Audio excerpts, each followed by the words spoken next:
Hi everyone, welcome and welcome back to my channel. So the series of MBBS Survival Kit is complete now. आप यहाँ पे देख सकते हैं या फिर डिस्क्रिप्शन में मैं लिंक प्रोवाइड कर दूंगी. And this is the last video of this series, that is how to survive or what mistakes to avoid in your final year of MBBS. First of all, congratulations to all those who have made through this and made till here, because first year second year pass करना is a very difficult task. Then third year is a simple one, तो हम लोग उसमें कर सकते हैं आराम से.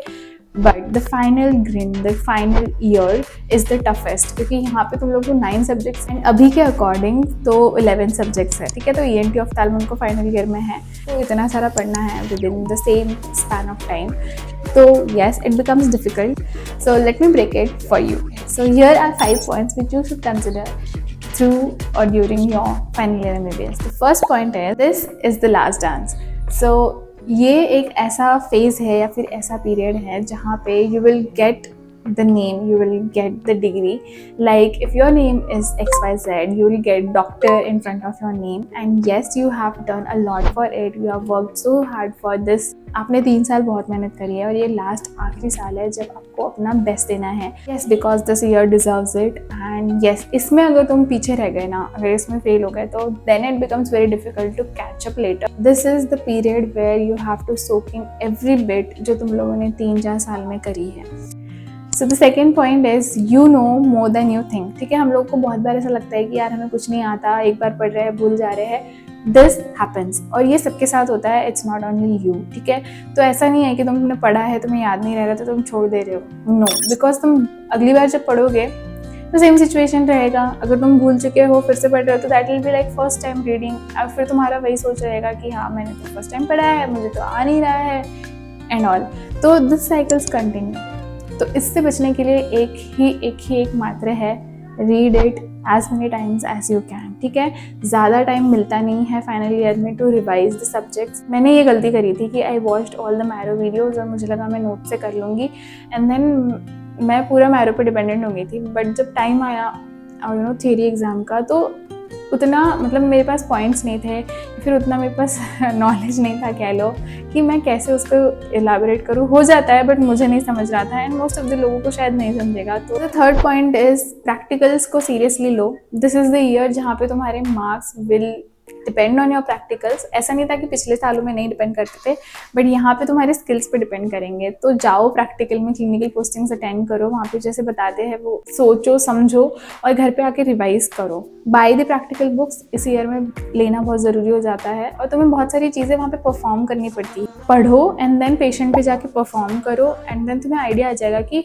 कैसे करना है. Because most of the times क्या होता है तुम्हें पता होता है, बट एग्जामिनर इतना तगड़ा होता है कि उसको देख के ही ना डर लग जाता है कि यार क्या पूछ लिया इन्होंने, एंड नहीं आता. सो लाइकवाइज मेरा केस CNS था.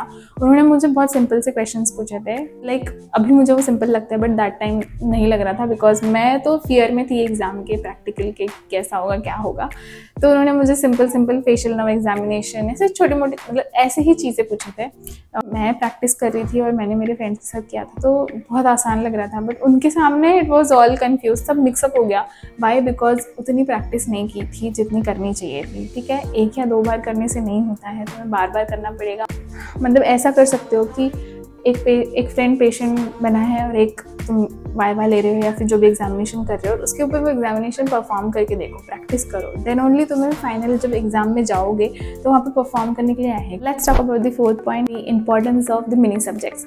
अब मिनी सब्जेक्ट्स कौन से हैं? जैसे मान लो radio, derma, psychiatry, anaesthesia, ortho, ये सब्जेक्ट्स है ना, इन लोगों को स्टार्टिंग से पढ़ते नहीं है. ठीक है, कोई बात नहीं पढ़ते हैं, but they have a big impact on your marks. ठीक है, अगर तुम इन सबको अच्छे से कर लेते हो, मान लो तुम्हारा थियरी पेपर, मतलब ये कुछ 10 या 20 मार्क्स के लिए पूछे जाते हैं, ऑर्थो तो पूरा 40 मार्क्स के लिए आता है. तो जस्ट इमेजिन कि अगर तुम कोई एग्ज़ाम दे रहे हो तो उसमें तुम्हारे 40 मार्क्स कितने इंपॉर्टेंट रहेंगे तुम्हारी रैंक ऊपर करने के लिए, या फिर तुम्हारी परसेंटेज बढ़ाने के लिए, या फिर तुम्हें पास करने के लिए. तो इन सब्जेक्ट्स के ऊपर ध्यान देना है. बहुत सारे लोग जैसे जो रेडियो, एनेस्थीसिया या फिर डर्मा वगैरह इन पे ध्यान नहीं देते हैं, बट क्योंकि 5-6 मार्क्स इनमें से आ जाए तो तुम्हारे थियरी मार्क्स कवर हो जाते हैं. तो I hope this point is clear. Now the fifth point and the very last point, और ये पॉइंट ना पढ़ाई के रिलेटेड नहीं है. सो ये पॉइंट ना बहुत इंपॉर्टेंट है. मुझे लगता है कि शायद लोग इसको इम्पॉर्टेंट ना समझें, बट मैंने इसको रखना ज़रूरी समझा, that is capture the moments, because this is your last year and इसके बाद तुम तुम्हारे फ्रेंड्स के साथ उतना नहीं रह पाओगे, उतना टाइम स्पेंड नहीं कर पाओगे, जैसे भी हो जो भी हो तुम्हारे फ्रेंड्स। तो मान लो कहीं घूमने गए हो तो अच्छे से फ़ोटोज़ वगैरह क्लिक करो। ऐसा हो जाता है लास्ट ईयर में आके ना, मतलब मुझे तो हो गया था कि आप क्या फ़ोटोज़ निकालने हैं, खींचे तो है बहुत सारे फ़ोटोज़, तो मैंने बहुत सारी जगह पे नहीं खींचे हैं। वो तो बेटर, मतलब वो तो अच्छा हो गया था कि I started this YouTube channel और वो मेमोरीज़ मेरी है इसमें।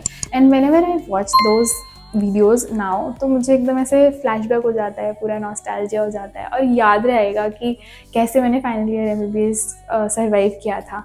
तो वो पूरा एक ऐसा ना, एक जैसे फ़ोटोज़ तो वो तो नॉर्मली खींचने चाहिए, हर कोई यूट्यूब पे तो वीडियोस नहीं डाल सकता है, मतलब डाल सकते हो तुम्हारी इच्छा, बट येस मैंने जब ये किया तो I am glad that I did this and I am very happy for that. At least I have memories. अब फ़ोन में उतना सेफ तो रहता नहीं है, कई बार डेटाज उड़ जाता है, बट यूट्यूब पे से तो शायद नहीं उड़ेगा अनलेस अनटिल मेरे चैनल पे कोई स्ट्राइक आए। सो येस, तो ऐसा है फाइनल ईयर में जो मोमेंट्स होते हैं कैप्चर करने के, तो बेस्ट वही होते हैं तुम्हारे एग्ज़ाम टाइम पे, कि जो मतलब माहौल होता है एग्ज़ाम टाइम पे कि पूरा डरा हुआ माहौल, सब पढ़ रहे होते हैं एंड यू गेट डिप्रेस्ड, ठीक है, एक दूसरे को देख के, क्योंकि हालत सबकी सेम होती है। अगर किसी को पढ़ते हुए देख लिया तो ऐसा लगता है कि यार ये पढ़ रहा है, मैं नहीं पढ़ रही हूँ, वो फीलिंग आती है। जब तुम लोग फाइनल ईयर में जाओगे तो तुम्हें समझे दोज लेट नाइट स्टडीज़ और स्लीपलेस नाइट्स जो हम लोग बोलते हैं usually are true, and final year में दिखती है ये चीज़ें।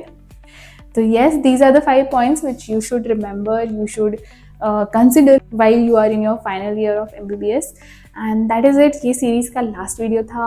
तो इंटर्नशिप के बारे में मैंने अलग से वीडियो बनाया था, तो वो आप देख सकते हो, जिसमें मैंने इंटर्नशिप के बारे में बताया हुआ है। और एल्स अगर आपको चाहिए तो यू कैन कमेंट डाउन, जैसा भी वीडियो आपको चाहिए, जो भी इन्फॉर्मेशन आपको चाहिए, I will make a video on it soon. So yes, that is it, see you in the next. And अगर आप सब्सक्राइब कर दे तो that will be great help. Soon we are going to be a family of 2000, very excited for that day, to celebrate that day. So yeah, that is it, see you in the next very soon, till then keep growing, keep smiling, bye।